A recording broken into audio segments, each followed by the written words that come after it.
I'd like to introduce you to Kyle Horvath, who has a story that began before the term personalized learning was even coined. Hi, Kyle. I'm wondering if you ever heard of the term of personalized learning.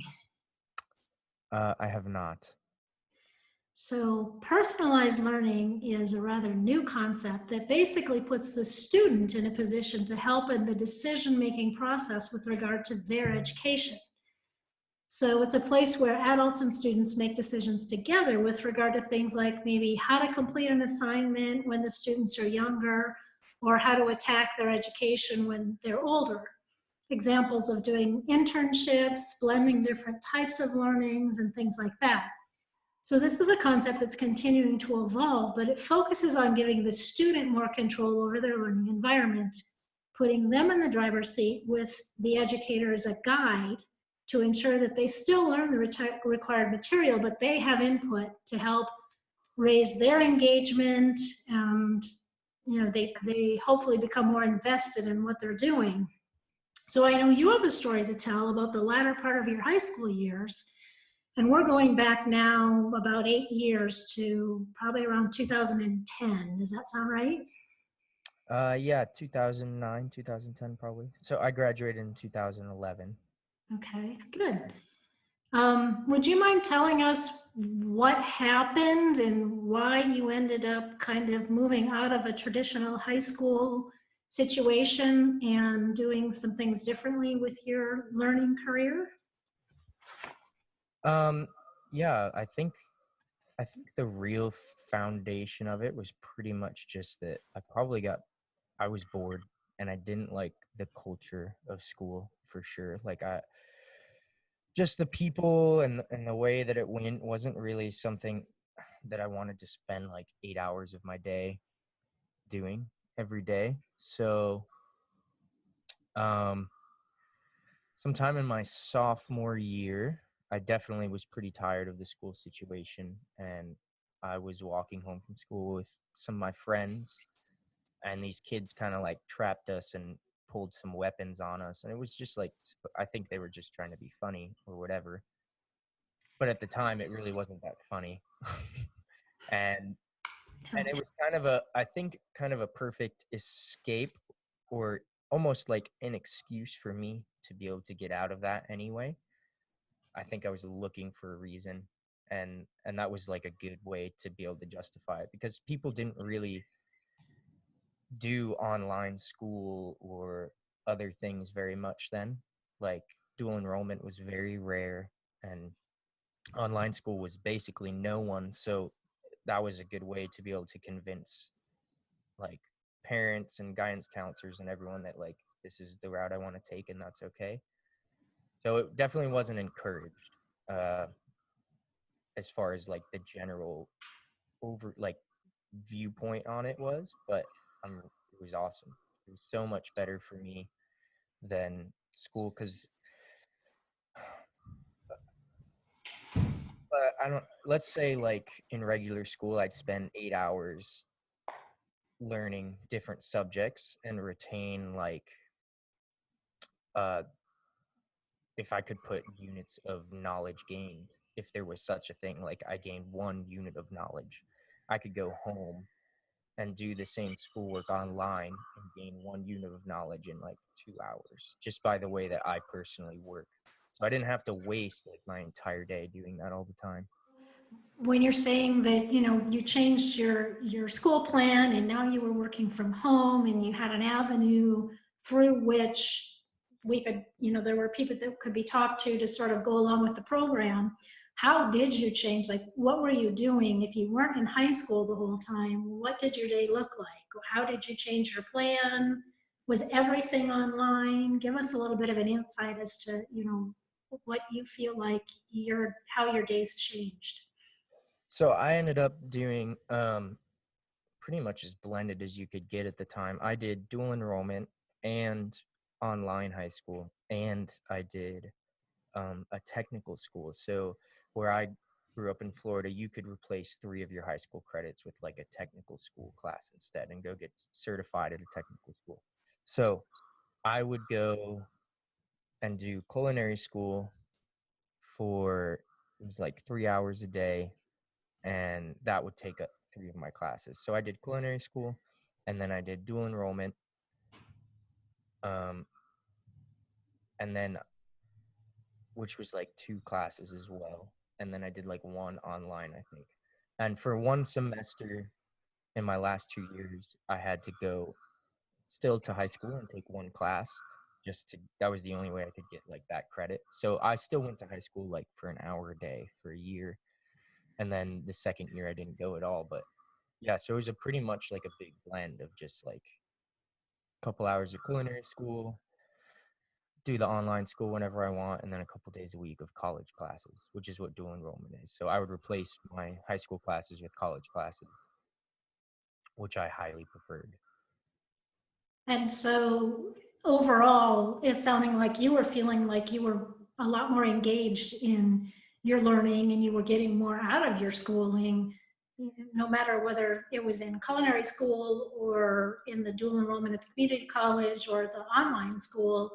It, it was a much more engaging program for you. Would that be a true statement? Oh, for sure. And especially like, so for example, with the culinary school, you get to replace your, what did they call them? Your elective classes, right? So like at high school, I would take electives, and your electives would be like you could do PE or home ec or whatever.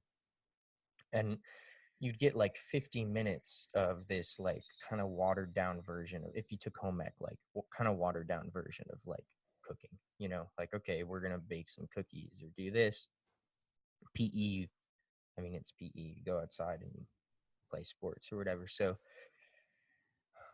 I got to get rid of these classes that were essentially, like, in my opinion, kind of useless to me at the time. Like, there was no real education in these classes. There was no real learning. It was just like a time filler to try and make students more well-rounded, I guess.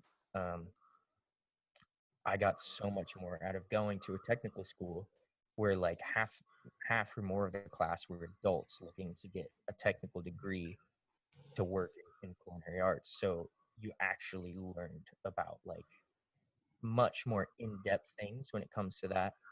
It wasn't just, oh, we're gonna bake some cookies. It was like certifications for managing restaurants that I got and different things like that. So I learned so much more than I ever would have in these essentially filler classes in high school.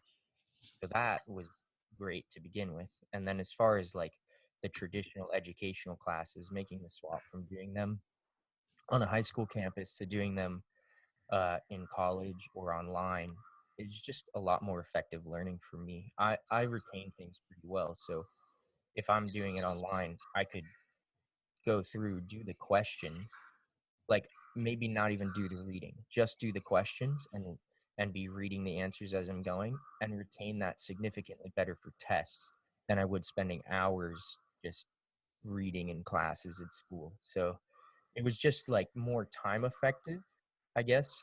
And I felt like I wasn't wasting my entire day all day, so I was able to go work more. Like I was actually working like 40 hours a week almost my last 2 years of high school. And it wasn't even that much of a stretch because it opened up my time where I'm not at school for 8 hours a day. I'd be there for like 3 hours and then maybe an hour at home working per day, and felt like I got better education, more time effective, and then I could go work and save money.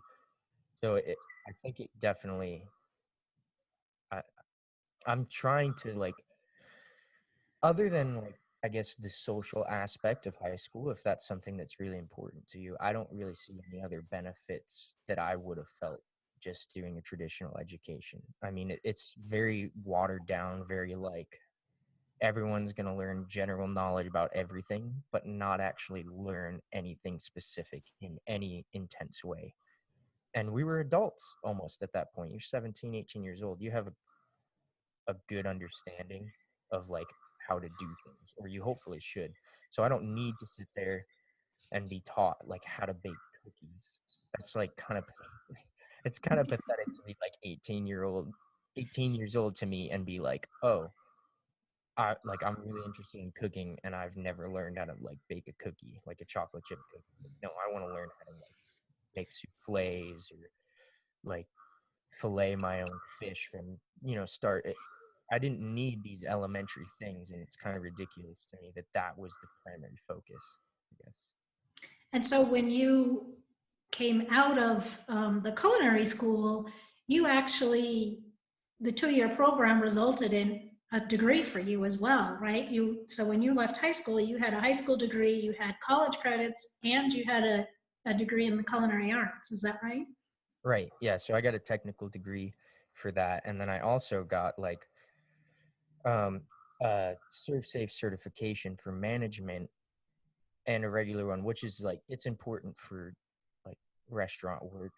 You have to have someone on premise with a serve safe certification like all the time, and it's like I think in Florida it was like 250 or $300 for the test and a lot of studying, but like the school paid for that and we did the studying together. So where a lot of people take a lot of time out of their career, like when they become a manager or something, they have to go in and take this test. I already had it, which made obviously getting hired at restaurants at a young age a lot easier.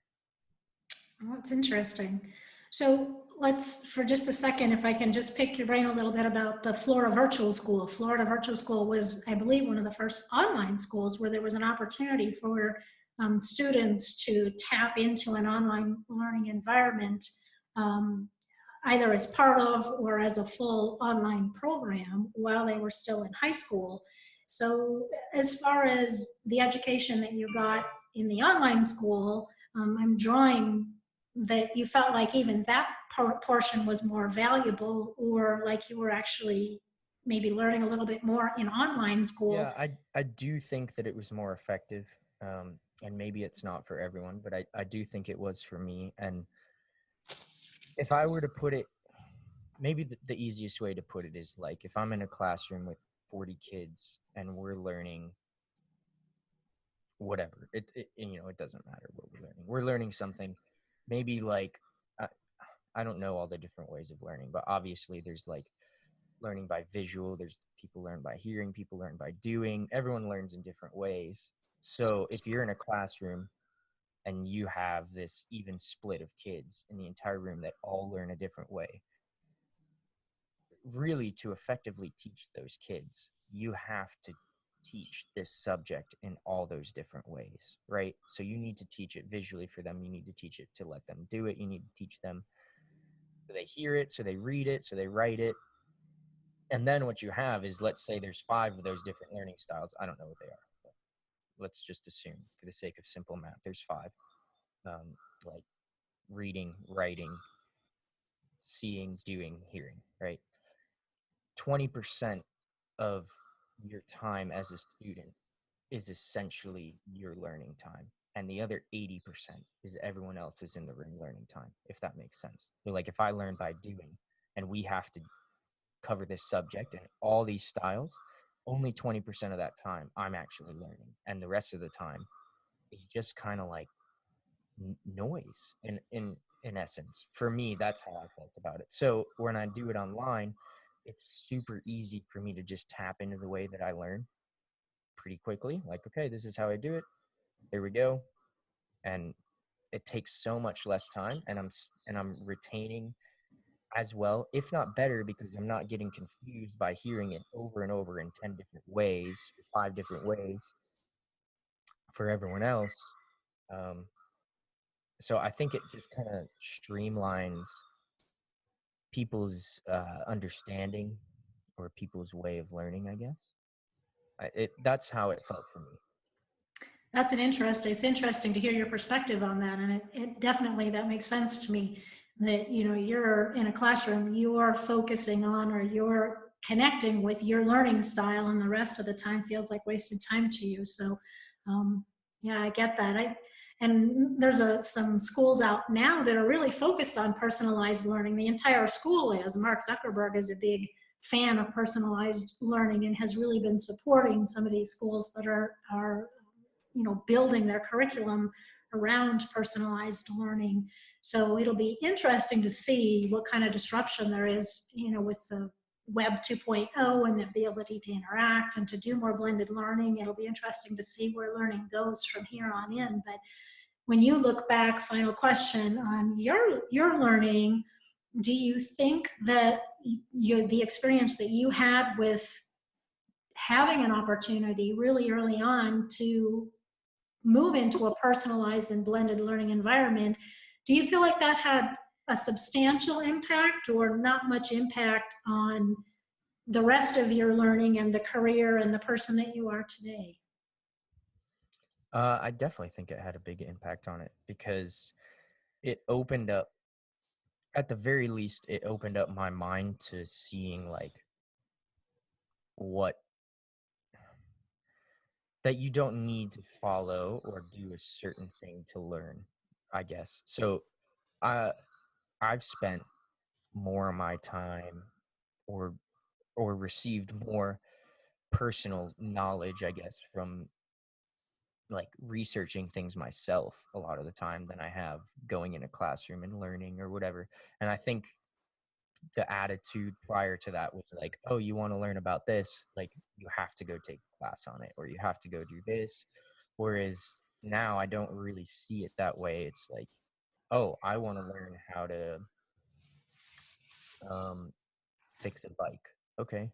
So I can go, beautiful age of the internet, I can go online and learn everything there is about bikes, every part of a bike, how it functions, why it functions, and understand how to fix it. Not just because I looked up a video of like how to fix this part, but like I learned everything about the bike, the purpose behind it, how it works, so that I could understand how to fix it. You know, it's different. I think maybe in the past, the idea would have been, oh, you want to learn how to like fix bikes? Well, go to this class or have this guy fix it for you, you know? So I think it kind of opened my mind up to exploring different avenues of education, I guess. That's it's interesting to see just in what I would consider a relatively short period of time. We're really talking about a span of, 6 to 8 years from when you were put in an environment that was just being born at that time to now, and how normal it is for younger students or any students nowadays to do just exactly what you were saying, and jump online and tap into different places and ways to learn about things where previously it was strictly an online um, or strictly a classroom type concept to learn anything. So um, I appreciate your time today, taking time to kind of give us some insight into what it was like from your perspective as you were going through some really beginning steps in the online learning environment. And is there anything else that you can think of that you might want to share with regard to the experiences that you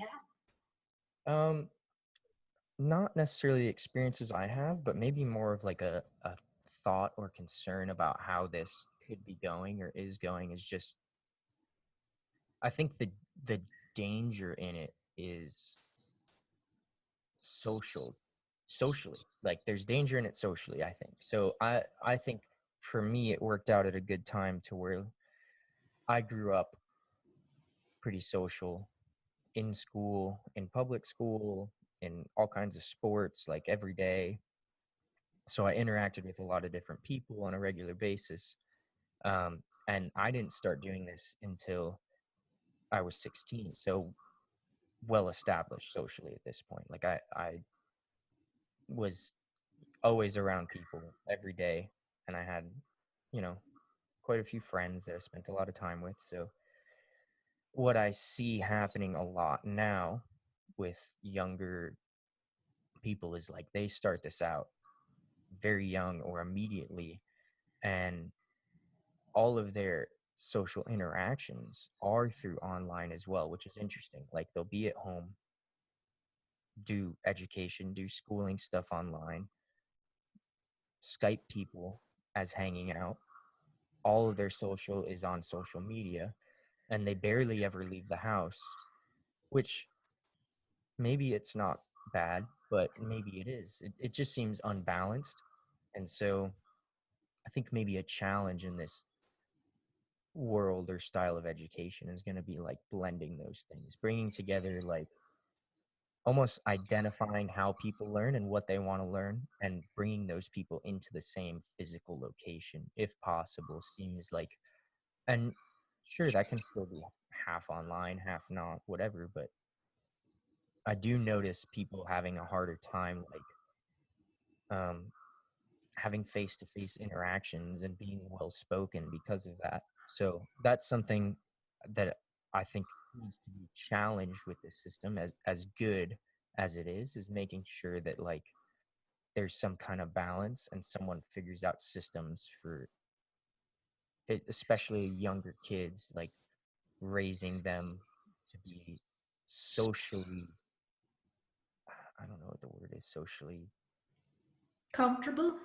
I mean, I guess, yeah, just capable, almost, which is that's kind of a weird thing to think about, but that's something that I think needs to be people need to start thinking about now, since these things are being designed now.